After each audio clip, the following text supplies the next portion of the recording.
serving entities like Pioneer to buy more. We kind of create this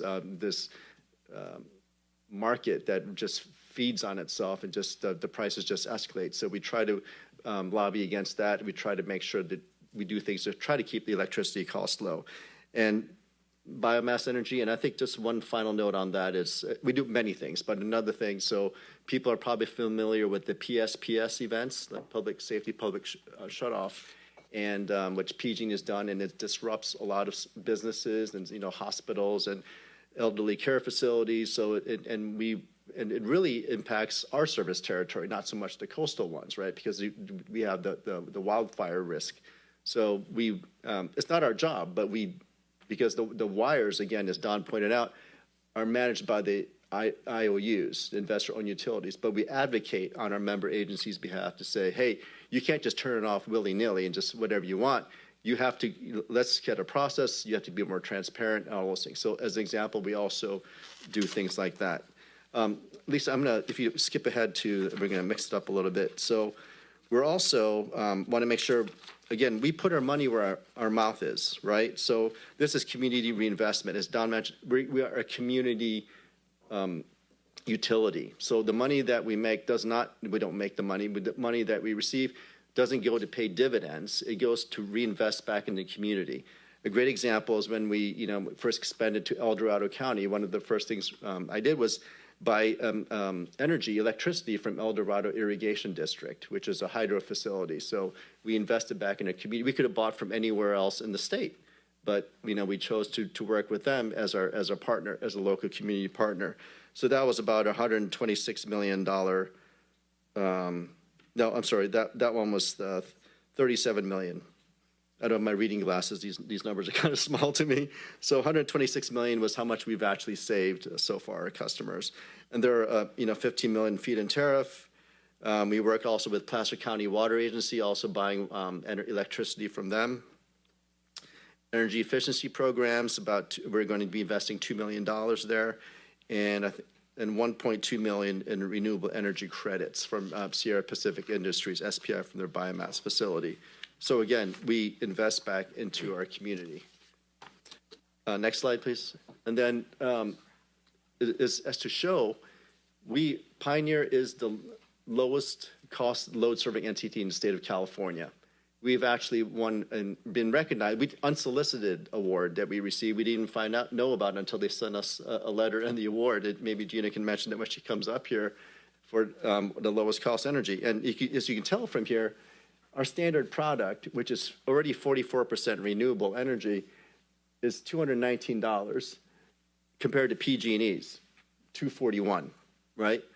And even our Green 100 product, which is 100% renewable energy, PG&E doesn't even have that, is still about $15 cheaper than PG&E, right? So not only do we talk about it, we actually deliver on what we say. So that just wanted to pass on those messages, and I'll let Gina talk about some of the great programs we have.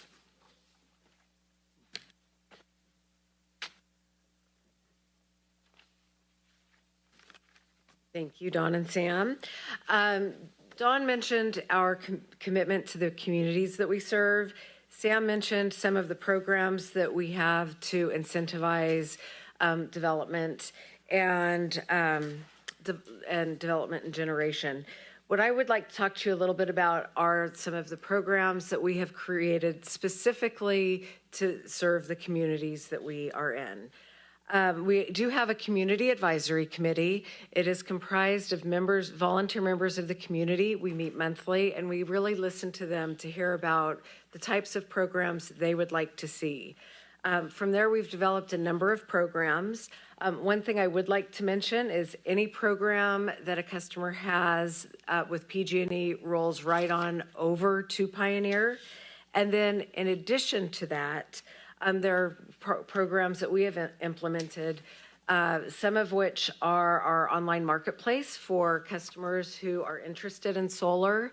It's complex, it's complicated. We did create an online marketplace where we vet vendors and we help customers kind of sort through the products that they need and connect them with vendors who are verified to take a lot of the stress out of that process. We are, for those who may not be in a position to purchase a solar system but are interested in maybe leasing a system, we are launching a program for solar battery or solar plus battery. Again, that helps provide stability in the event of power shutoffs. We have a subsidized LED lighting program, so customers in our territory can go to retailers in our territory that we are partnering with to get deep discount LED lighting things. So that's everything from the power strips to light bulbs and everything in between.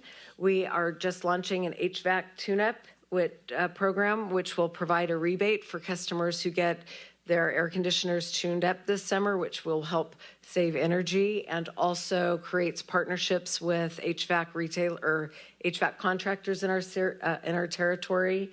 And then again, Sam mentioned the Biomat Local Fit, which is our feed-in tariff, and then we will be launching an Ag Fit program later this year as well. Community regional partner, as Dawn mentioned, one of the things that we strive for hardest is to be a good community partner and involved in the communities that we serve. We don't just say it, we really mean it. Sam talked a little bit about our efforts to elevate and advocate for our partners. We do that not only through advocacy, but also by being an active participant. We have partnerships with RCRC, the Rural Counties Representatives of California, and the California Biomass Energy Alliance that help us communicate what our positions on certain issues are and to advocate for biomass. We also are members of the local chambers and serve on the government relations communities. And then we sponsor events throughout the community and in a number of ways that helps people become familiar with We Are, but it also is part of our commitment back to the community. If you could move forward, Lisa, to solar. One of the questions that we get asked about a lot when we are out in the community is, what about the solar customers? Right now, we have 42,000 solar customers. If you are a net generator, we pay a 1/2 cent premium above what PG&E provides. If you are a net consumer, you get the same discount that all other Pioneer customers receive. There is no contract or power purchase agreement required.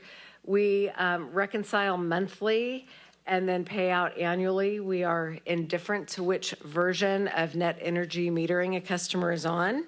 And then last year alone, we paid out to 5,600 customers $1.2 million.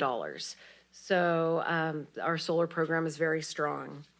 And at this point, I'd like to introduce to you our board chair, Alice Dowden-Calvillo. She can speak from the perspective of a local government leader and has a lot of insights to share.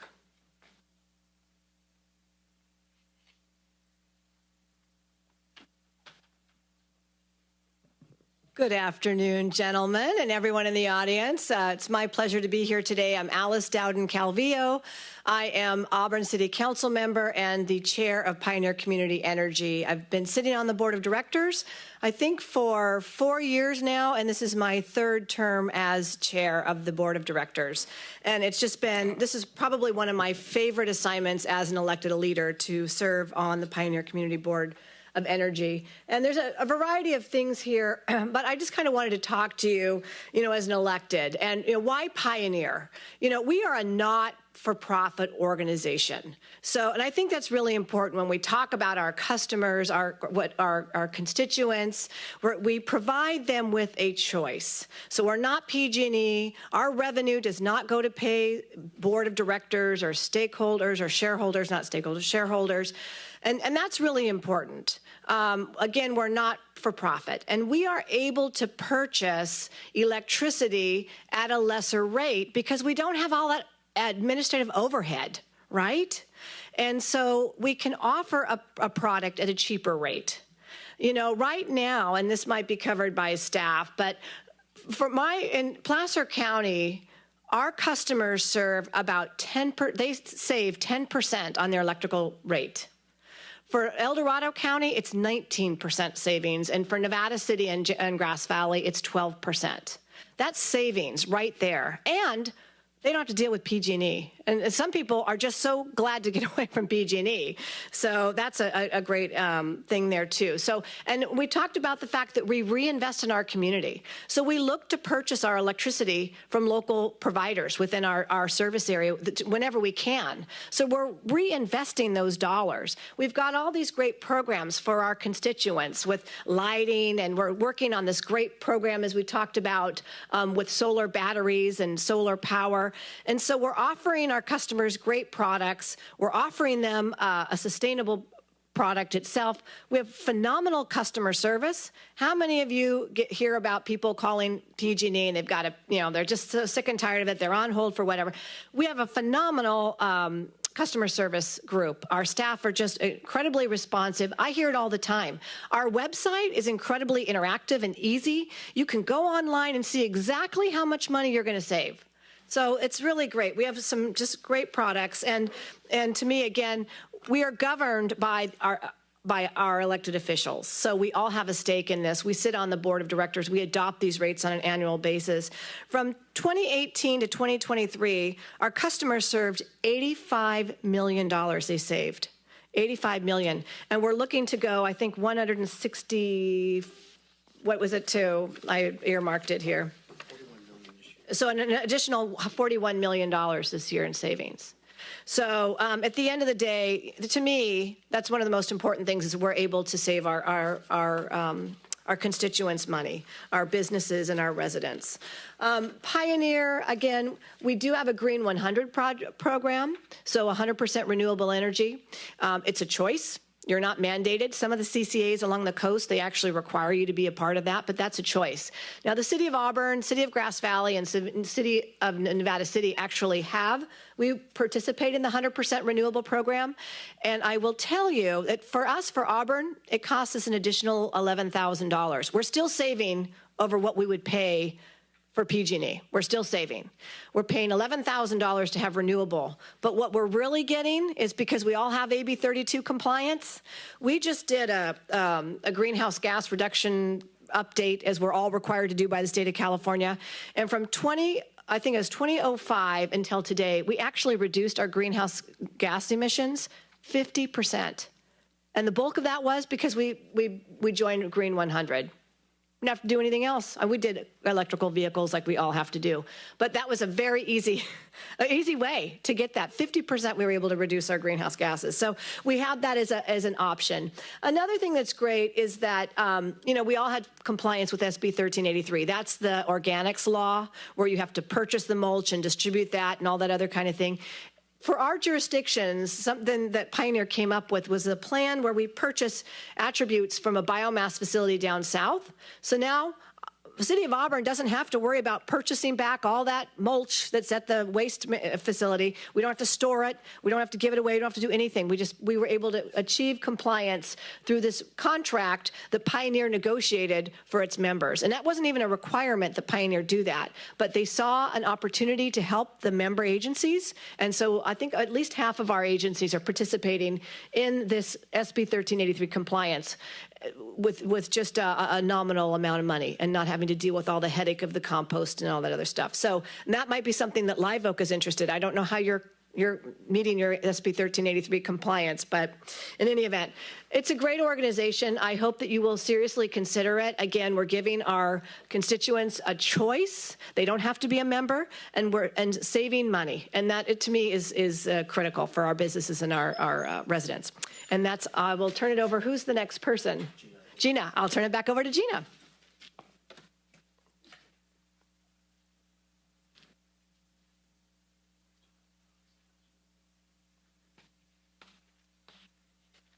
Thank you, Alice. So the following outline, or this slide outlines a timeline for expansion. Here we are in spring of 2024. we would need to get cracking. I think the next steps would really be to continue on with compiling a staff report and doing a formal presentation to the full board or the city councils who may be interested. From there, we do an impact assessment study, which really studies the feasibility, the financial feasibility for the county or cities to join our JPA. We do share the cost of that by 50%, so it's equally split. And then we have to go through the necessary approval processes, which would take place in fall. Not only does each of the boards have to approve to join Pioneer, each of our member agencies needs to approve the expansion. So that is quite a process. Assuming all of that goes well, we file what's called an implementation plan with the California Public Utilities Commission. That would take place in December, the end of December, and they have about 90 days to either approve or deny the plan. Assuming they would approve it, that takes us to March of next year. At that point, Sam and his team can really work to begin looking at what the energy needs are and procuring the energy for a launch. And we work in partnership with the city and the county to make sure customers who are transitioning over to Pioneer know what's going on. It's very transparent. Again, going back to that idea of community partnership, we work with the Rotaries, we do town halls, we work with the elder communities. We go wherever the customers that we need to talk to are, so that it's a very straightforward process. And we make all of the information available. And then depending on the launch date, whether that's in 2026 or later, Sutter County, the cities of Live Oaks, the city of Yuba City, would then have a choice in their energy options. So next steps. What we really need to determine here today is we need some direction on commissioning an impact assessment study. If you're serious, we will also go back to our expansion committee, which is comprised of board members, later this month or in early May to get approval to pursue future expansion and partnerships. For the impact assessment study, it is $30,000 per entity, of which we pay half. The results would come back in late summer. That would help us that would help guide the path forward. And again, one of the things that I want to emphasize is that the only out-of-pocket expense for you to join the JPA is the cost of the impact assessment study. There's no impact on your general funds. There's little to no staff time outside of that. And there's no annual fee or other charges associated with joining our JPA. So that outlines who we are and what the process would be to join. So at this point, I'd like to open up to any questions, and I think Dawn will come back here.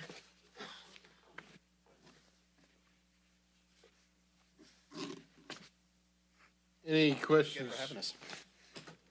We have no speaker cards, but any questions from the public? None? I think Phil's headed to go get a speaker card filled out. Oh, okay. Mr. Trainer. Whoa. Go right back there is fine.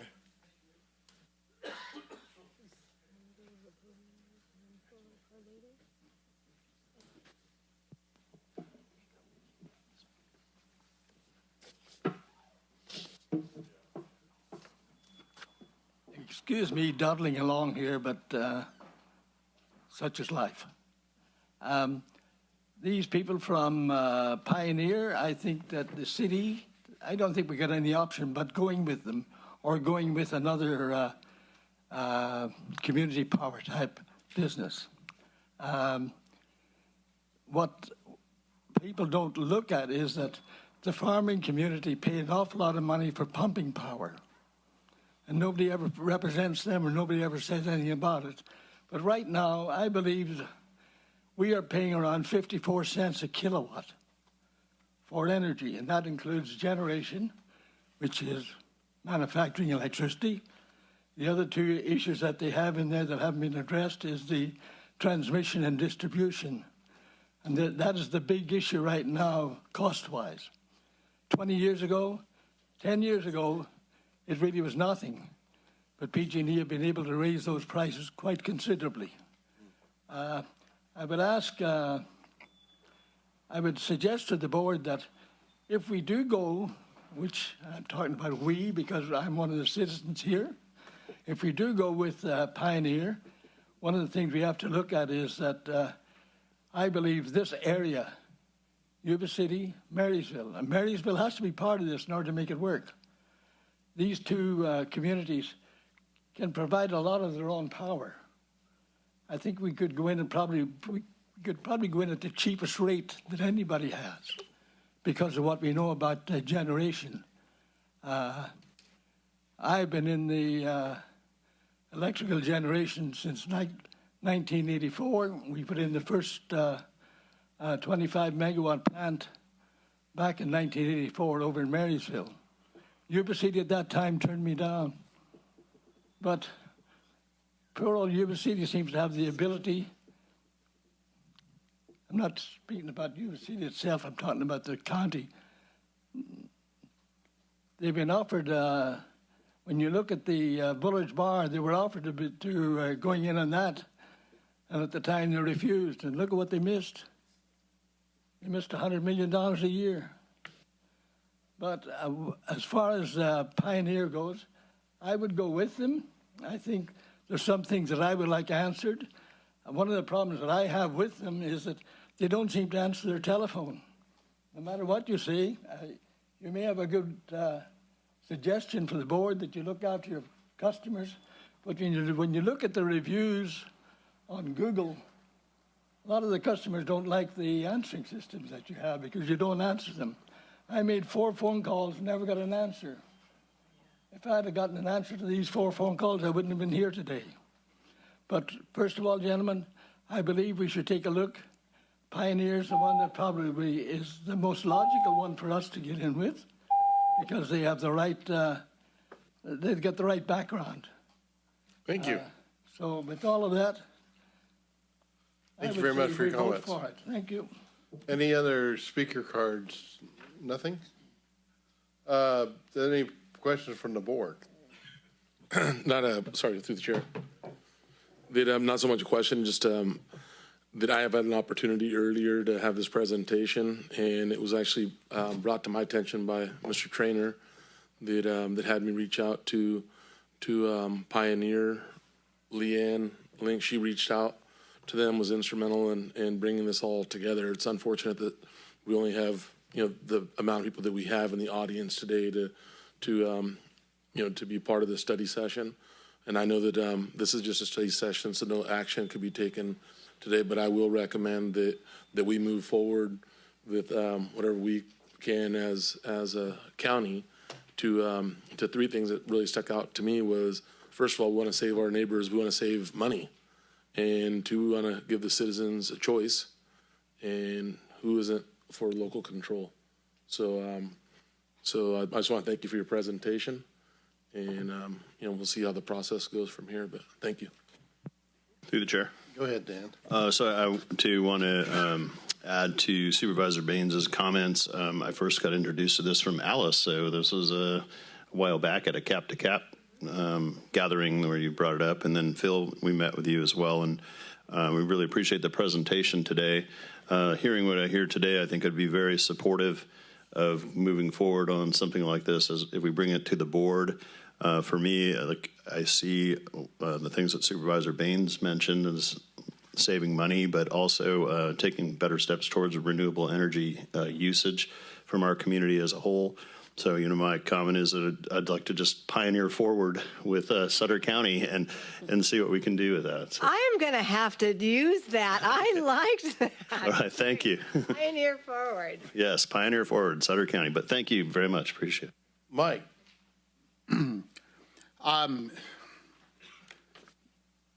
PG&E, we're $2.2 billion in profit after all our rate hikes. It's only going up over and over. Now, I agree with my colleagues here, but the one thing that I'd like to do is I'd like to have that serious sit-down meeting with Yuba County Water Agency at first. You know, we have one of the largest water plants right next door.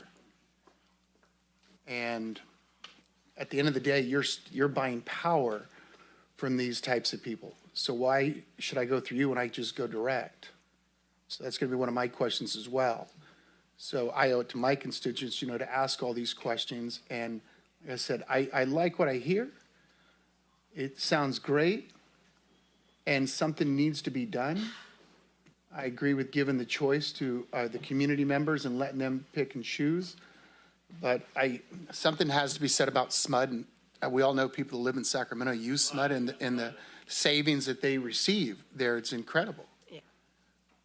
But like I said, I think that this, me personally, like I said, I want to have these other conversations before I personally vote on spending any money here on any study, just to see if it's even plausible, even doable with Yuba County. We would love to have Yuba County, you know, we would be very interested in expanding. And I've had conversations with their board a little bit myself, just as we sit on, you know, we all sit on a lot of the boards together and we chat. Well, so Gary with Yuba County and so. Do you buy any power from?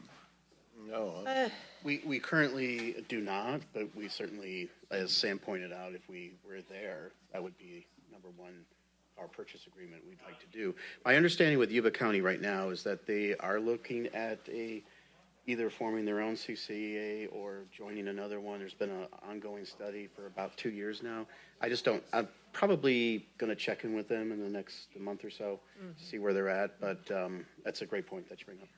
The nice thing is that we're established already, and it does take quite a bit of time and energy and money to get up and running. And so we are already on the ground and serving our customers, and there's quite a bit of an investment. I mean, I know Yuba County Water has a lot, but it's not just something that can happen like that when you formulate the CCA. So, but we're always interested in talking to them. Thank you. If there's no other question from the board, I have actually 4 items. And some of them kind of piggyback on what everybody else has been talking about. The first one is ag pumps, time of use meters. I assume you guys have some kind of program for that? We are in the process of, we hope to have that rolled out this summer. Okay. And the next was, of course, Yuba County and Village Bar, 550 megawatt powerhouse. It'd be a shame if these two communities don't do something together, because we are literally back to back with each other, and friends and neighbors as well. And many people farm on both sides of the line. And the next question I think is, I already know the answer to, but you don't go into SMUD's territory, correct? But isn't part of Placer County in SMUD as well? Yes, so it is. So you don't go in those areas? Correct. Okay. And then the last one is we have a tremendous amount of biomass from agriculture production, and Yuba County has it from the forest region as well. I would hope that we could come up with some kind of locally designed and run biomass plant in this area in these 2 counties, because I think they have a tremendous amount of opportunity. I would love that. So what we do, our role on that is that we become the off-taker. So you're going to have a project developer, but they need an off-taker to get the financing. And that's where we come in. And then if you got the fuel source, which is the biggest cost in biomass sometimes, that certainly is music to our ears. That's great. Okay. That was my questions. The board is very supportive of biomass. It's something, in fact, my trip to Cap, I'm really talking about wildfire and fuels reduction, but also the biomass piece. So that's very important to us. Yeah. I think we've talked about that before. Thank you. We sure did. Yeah, more than once. Thank you, and I really appreciate you guys' presentation today, and thank you for coming. Thank you. Thank you. Meeting's adjourned. Until the next one starts in 15 minutes.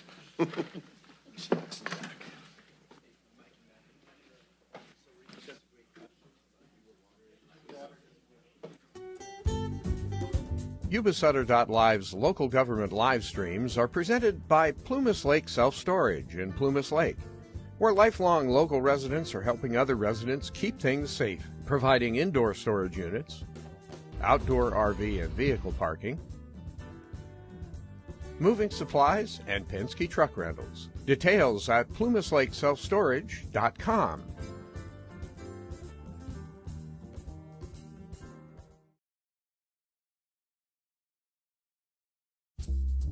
In the heart of Yuba County's wine country lies a quiet estate, surrounded by tall pines, a lake with waterfowl and fish, and room to party, eat hearty, engage in nuptials. I do. Sit quietly by the fire pit and sample Yuba Foothills Vintner's finest.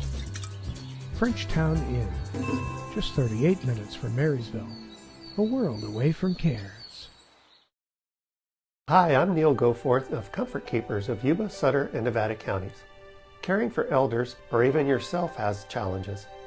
Comfort Keepers of Yuba, Sutter, and Nevada counties can help you address today's issues and plan for tomorrow with in-home and specialized care for you or your family members. Call us at 530-749-8800. Comfort Keepers of Yuba, Sutter, and Nevada counties.